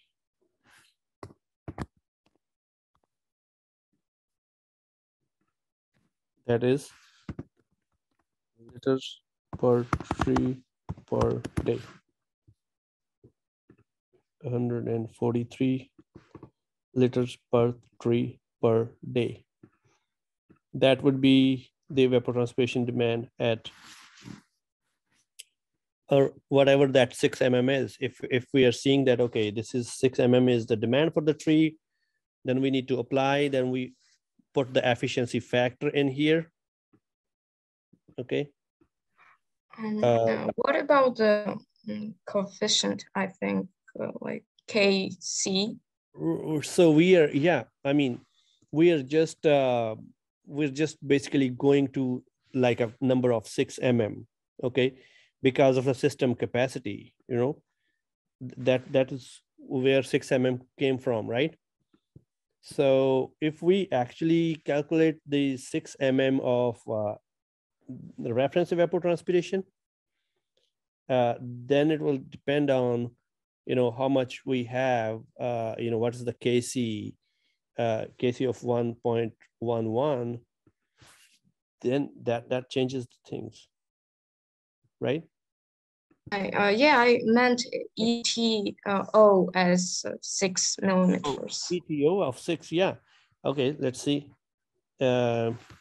ETO of 6. Okay, then let's see the KC in June is 1.11. ETC equals 0.236 times 1.11. That is 0.26, 0.26 inches. Okay, that's 0.26. So here it is. Then 0.26. That came out to be 158 liters per tree per day. Now, this is basically the tree demand based on the ETC, right? We have not corrected it for efficiency. Remember that, underline. So that's basically 158 liters per tree per day is the tree's water requirement on a daily basis if the ETO is 6 mm in June. So to replenish that, we have to incorporate our system's efficiency or whatever that is, then we need to, but this is basically, I mean, you can do the other calculations, system efficiency or system capacity and how to apply that, that's a separate story. But just to calculate what your trees are drinking, that's 158 liters per tree per day. Let me just try using the Does the age not matter? Young and adults? Oh, no, this is same? for, okay. Okay, let me put another disclaimer here. Okay, here, here. This is for the mature trees at 80%, for mature trees at 80% canopy cover, okay? For young ages, water use reduces proportionally. And I can tell you in a minute, okay? In a minute, let me find out that worksheet that we have here for the proportional reduction in water use.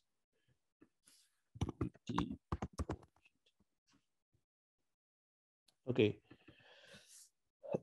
All right, so as per the calculations done or research done in the Central Valley in California, so this, whatever this calculation we have done, it is based on mature trees with 80% canopy cover, okay?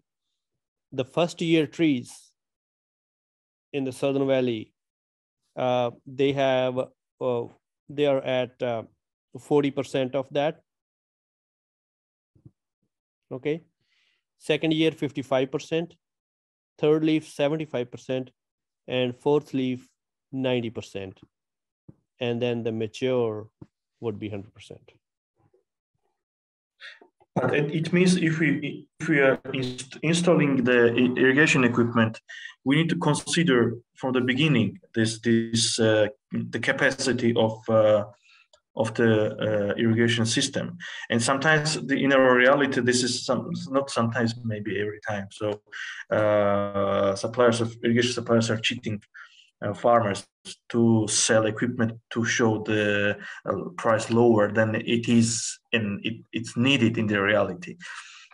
So it is very important thing that the growers will know this formula, because as I see, if you have 158 liters per tree times 400 trees, sometimes 65 cubic meter per hectare per day. So the water which will be needed when the orchard will go into mature period. So this is a very important factor that to consider while planning of investment of plantation.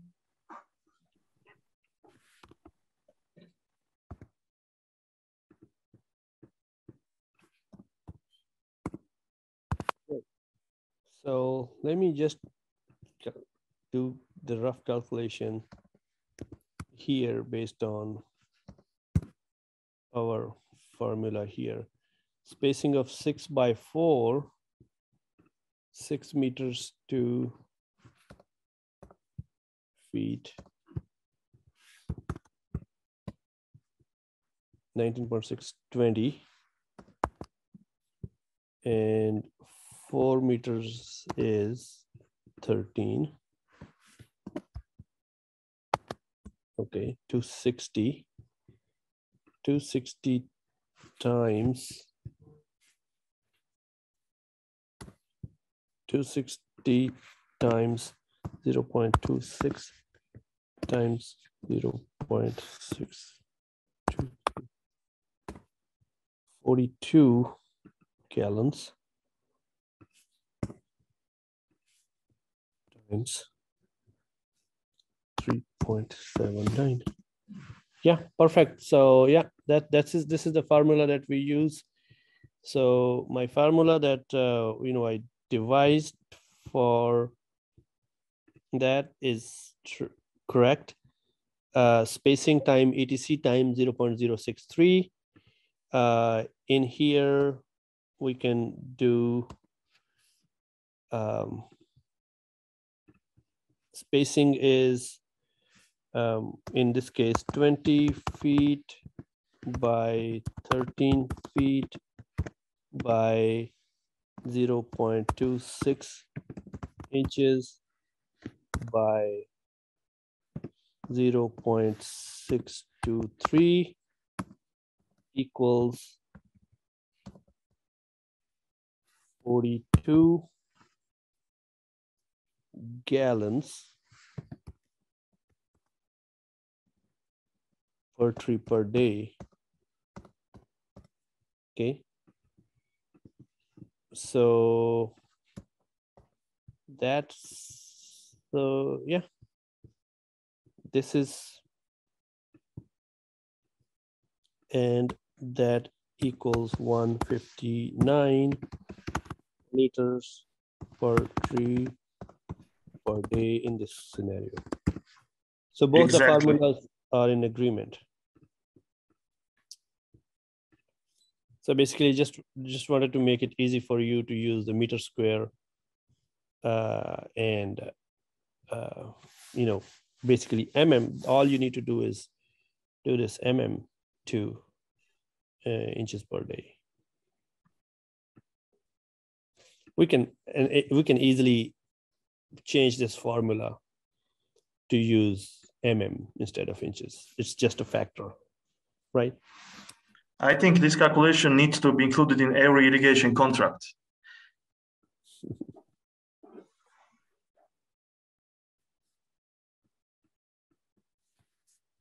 Yeah. And, I can see from our discussions with you yesterday, and then from my study of the almond production function paper in Spain, and even if you incorporate the rains, I think we have the positive side of the things that we see here. We have a lot more potential in Georgian almonds, and we can, and that's probably one of the reasons we are below potential, that we can easily cover this gap and manage the tree canopies in a much better way. And 2,600 kilograms, we the first day of this training, we discussed about 2,000 kilograms being the potential based on the kernel yield of the Spanish cultivars. That is still my good guess, but with 100% irrigation in Spain, they got 2,600 for that cultivar. And that's the ballpark number. And I came across another research discussion here in California, and just to confirm, 80% canopy coverage with 100% irrigation. That is from 2 years ago. The projection of the yield potential for non-pearl in California is, they say, 4,000 pounds per acre, which is close to 4,000 kilogram per hectare. And they mentioned that by increasing the canopy cover even 10% more, you can hit 4,500 kernel pounds, 4,500 kernel pounds per acre, which is 4,400 kilograms, what we discussed the very first day. And my friend that, I think he has a he has a really good canopy coverage. And he hit, and 50% of that was our goal from the discussions that we had the first day. So between 2,000 and 2,500 kilograms per hectare, it's achievable with the system.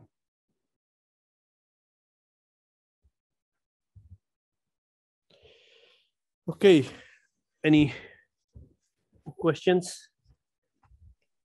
Let me plug it. I have a question. For a Yes. farmer, when should the nutrients be stopped? Irrigation and nutrients, how many weeks before the harvesting should be stopped?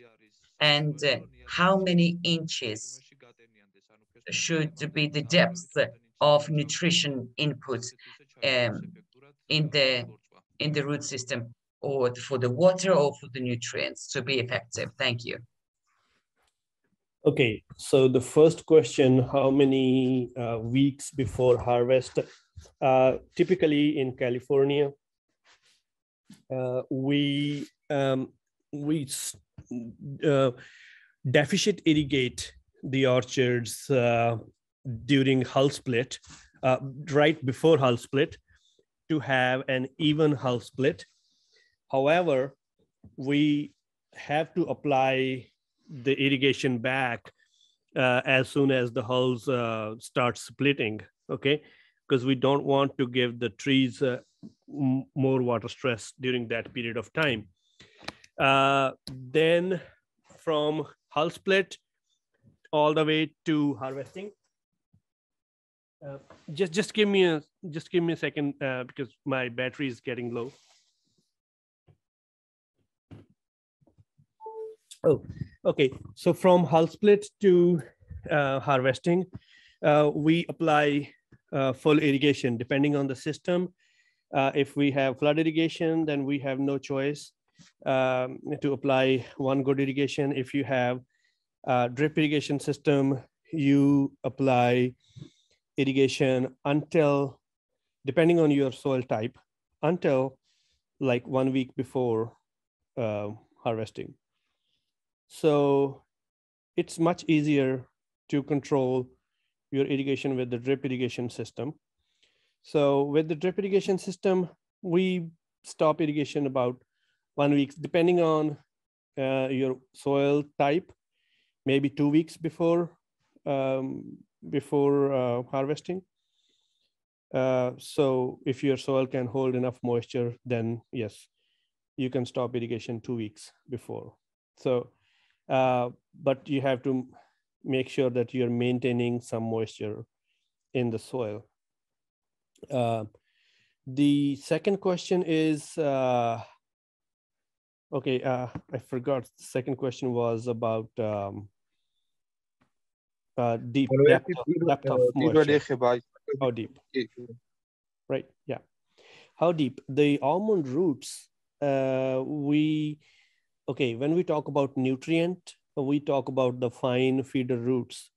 So typically in California studies for the root system that we have here, we target the top 18 inches, which is 50 centimeters, right? Around 45 to 50 centimeters of the root zone. That's where the maximum nutrient uptake will occur. If you push your nutrients down below that area, below 50 centimeters, you are likely going to lose your fertilizer, most likely your nitrogen.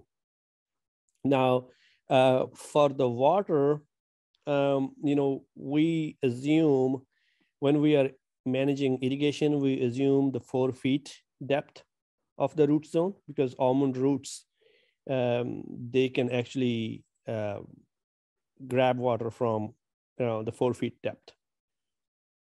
So you need to be aware of your water holding capacity and irrigate for the 4 feet depth of soil profile.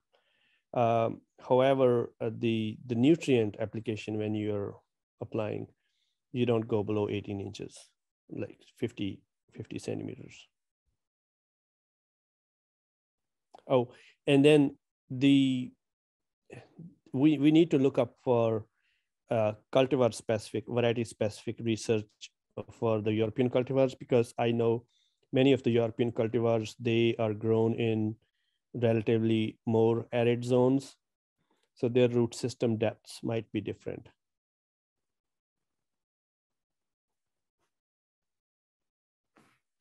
I hope that answered your question. Oh. Okay. That's right. Thank you. And I have one more question, practical one. Okay. There are orchards. They have one system of irrigation, one pipe. It does not let enough water to be given to trees. Can we use a complex system like both systems, flood irrigation and drip irrigation? Is the flood irrigation efficient at all? Okay, so the flood irrigation is not efficient, we know, in terms of the water used by the trees. A lot of water goes down the soil profile. However, if you have the capability of using the flood irrigation, and then you have the capability of using drip irrigation as well, I would encourage you to do that, but you have to really plan for those events, flood irrigation events versus drip irrigation events, really well. And from that, I mean that you have to know when you're applying water and where you're applying water and what you're trying to do.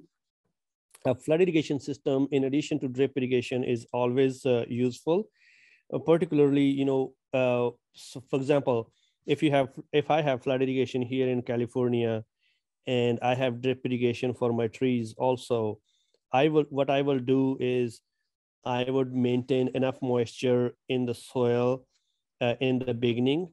If it did not rain enough in January, I will flood irrigate the orchard at this time, fill the soil profile to field capacity. This is the great time for root growth. So I will have moisture all around in the soil, because remember, drip irrigation is not going to give you water everywhere in the soil, right? So we have different pockets of drip irrigated areas. So if you only have drip irrigation, your roots are developing in that area only from year to year. If you have flood irrigation system, your root zone growth is really extensive. Okay, so once you fill the profile with flood irrigation in the beginning of the season, then I can rest assured for the next few weeks until after nut set that I have enough soil moisture. Right after the nut set, when the leaves are out and they start drinking more and more water, at the time of my first irrigation, I would actually switch to my drip irrigation system. I will apply all my nitrogen through the drip irrigation for a couple of weeks. And then once again, in the middle of the season, in maybe right around May or June, I fill the profile with flood irrigation again, so that I have sufficient moisture again in the soil, but well before harvest, so that the surface dries before harvest. And then I can supplement any needed water after that through the drip irrigation until after post-harvest. And well before the leaf fall, well before dormancy, I fill the soil profile one more time right after harvest when there is the second root growth flush. So in that way, I can maintain enough moisture in the soil, giving the trees good root growth, and then supplementing with the drip irrigation system. So I have seen people maintain the flood irrigation capabilities, but in California, we don't have enough water to flood irrigate in the season. But if you have, depending on your soil condition, now I cannot say that enough times. make sure you study your soil profile to the depth of your root zone, at least 4 or 5 feet, to know what you have down there. And if your soil profile is good, your drainage is good, your soil is not too clay or too sandy, you know, I would encourage you to try that.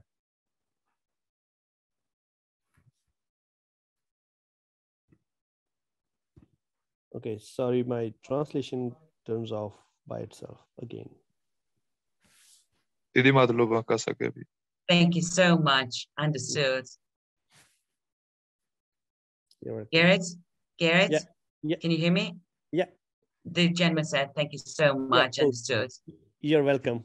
You're welcome. My pleasure. Can you hear me? I can. Okay, good. Okay.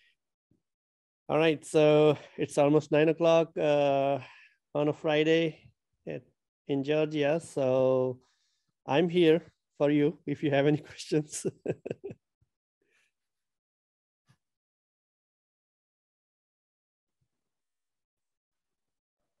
No, thank you very much. Enjoy your Friday night. Mm-hmm. Thank you. And the next sessions later in February, we will talk about the pest and disease and other practical issues in almonds. Excellent. Thank you so much. I joined you late. 23, 24 February will be the last trainings, as I know. And 2 days prior, we'll send a reminder. No, 24, 25. Is that 24, 25? So 2 days prior, we'll send a reminder. And also, materials will be sent from yesterday and today, sometime later today. As for the video recordings, they will be uploaded to the Facebook website, and links will be sent to you and shared to you. Also, Garrett, as I understood, promised to send several studies and papers, and we'll be sharing them as well. Excellent. Fair enough. Thank you ever so much, all of you. Okay, thank you, everyone. Lady Madloba. Garrett, can you stay for 10 minutes? Yes, and I'm converting the files to send you the material. Yeah. Mariam. Yeah, sure. Mariam?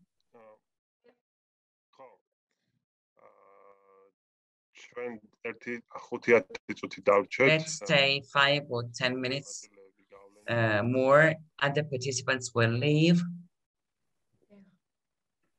Well. So Garrett, maybe Wachtan already told you, so Mariam was actively involved in your trainings also last year, also these days. And I have information that Mariam is going to study abroad, maybe in California. He's interested in almond production, and maybe she has some questions, and she needs some recommendations from your side, which university, which faculty, or whatever. So I want just to introduce Mariam to you. Oh, hi, Mariam. So I generally did some research, and as I know, you teach at Fresno University, right? Right. Yeah. Can you hear me? Yeah, I can hear you. Yeah, and when okay, so when I looked up the university and the program, horticulture program, as I know, for this year, I don't think I could apply because of the deadlines and because there is a requirement to have a GRE. And well, I couldn't really manage that. So the only option I had at the time was California Davis. And maybe if they don't accept me, I might try my luck at GRE and then try my luck to apply to Fresno. And what would be the tips, researches that you currently have, all that jazz? Okay, so, okay, if I remember, did I think at back in July as well, right? Did I talk to you? Right. Yes, you did tell me that you were currently in a research regarding high density orchards. Yes, so we are working on right now as we speak, we are working on a grant for that. And later this year, I would know if we get the grant. If we get the grant, then that will be a great project for you to work on. And I would, I would love to have you join. Having said that, I think you should keep on preparing. My university does not really need GRE these years. I think we had waived the requirement of GRE for COVID. I need to check with my department, but we are considering to waive the GRE requirement. Yes, I did look up that information. Because of COVID, a lot of degrees kind of waive that requirement. But when I saw the site, there was like the word GRE that they needed it. Maybe I should write to the admission team, and maybe they waived. So yeah, you can send. And so what are you targeting? Are you targeting fall of 2022? Yeah, generally, yes. Okay. But I think most of the time deadlines are like till January for the fall. So okay. So if we get this grant, and I'm going to be most likely on sabbatical leave this fall semester. So if we get this grant, I can probably promise you an admission in spring, like January of 2023. But I don't want to, want you to rely on just that. So what I would like to guide you is you just keep yourself preparing for other admissions. So I will start here. I will write an email to other faculty members. I would suggest I can send you a couple of interests, faculty members of interest that you can send your email to, and then be specific that your interest is in almond cultivation, and maybe if you're interested in irrigation management, that would be great, or canopy management. So I can send you the faculty members with those interests, and I can, you can get my email ID as well. You just send me a similar email, so that we have your email, formal email, giving your interest, right? So send an email to the UC Davis faculty members that I tell you to send.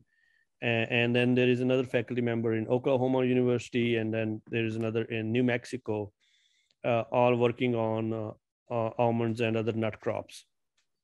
So then Oklahoma and Mexico, right? And New Mexico. New Mexico. New Mexico. So then I want you to work on your statement of interest. Write at least a 2-page document explaining your background. What is your background? What did you do?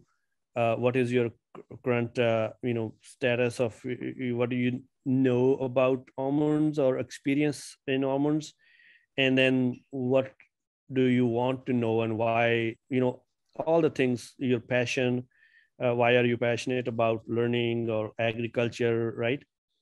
Give your background as well. I actually wrote one for the UC Davis admission, the statement of purpose. So did you apply to UC Davis? Yes, I applied for priority admission. I already sent it. But did you hear back from them? Not yet. As I know, they will write to me in March maybe. Did you contact any professor? Not yet, because I thought that I had to contact them only after I got admitted. No, no. I'll send an email to the professor. So these things go parallel. Okay. So sometimes you contact the professor, and if the professor has the funding and they said, okay, I like your CV, send a copy of your CV and a research statement, and tell them that you are really interested in studying this if you have funding. And then they will tell you that, okay, yes, we have funding, so apply for the admissions, and they will take it from there. So that's how it works. Yeah. Talking to a professor really helps you in admission. So, for example, in my university, we have a criteria. Like, some student contacts me, and if I have funding, I say yes to them, and then they apply for the admission. And the admission office looks at your CV, looks at your performance, academic performance, your grades and all of that. Plus they look at your research statement, the way you wrote this, how passionate you are in learning. And then they look at faculty support. Okay, they say, oh, this student has already contacted this faculty member, and the faculty member likes this professor likes this student. So yeah, so then they get admitted right away. Okay, then I will be on it. Yeah. So you need to make sure you, get your resume with your grades and all of that, an impressive resume and impressive letter, so that, you convince a faculty member at UC Davis that you are a really good student, interested in learning. And once they said yes, then admissions will be, as long as you pass their minimum criteria for the grades, right? Yes. Minimum was 3.0 GPA, and I have higher than that. Okay, yeah, minimum 3. Yeah, ours is also 3.0. So as long as you pass your minimum grade point average criteria, plus if there is any GRE requirement, you pass that GRE requirement, the minimum, then the admission is not a problem. It's usually the professors that, because just getting the admission and without having a professor to work with doesn't take you anywhere. So many departments don't do it that way. I have one question. As I know, I want to apply for masters. There are two types of masters. One is thesis one, and another is non-thesis one. Mm-hmm. Oh, I think the UC Davis has a non-thesis option, right? Yes. Yeah, I think we at Fresno State don't have a non-thesis option. I would encourage you to go for a thesis option, because the thesis option will have a lot more weight in the future. But a non-thesis one might be an easy admission. I don't know how they deal with international students for a non-thesis. I don't know if being an international student, you can go for a non-thesis option. It's up to you, but a thesis option is a little bit more rigorous. So that will give you much more higher advantage going forward. If you want to go for higher studies, for PhD, or even a job in a company that has some research portfolio, thesis option is a better option quality-wise. Well, the thing is that my main focus is that I want to learn deeper, like have a knowledge that is better about perennial crops, mostly fruit and nut crops. And that's why, as I read, thesis one is very research oriented, right? So that's why I will, like as a student, will have a lot more time to deal with the research than to study, like for example, pomology as general. No, I differ in there, because when you do a thesis option, you actually learn the double the amount. You do not compromise on your coursework. You still do the coursework, but in addition to the coursework, it's rigorous. You will have to work a little harder on the thesis option, because you do research in addition to your coursework. So in a non-thesis work, you do only the coursework, but in a thesis work, it's not that you only do research. You also do the coursework, plus you do the research.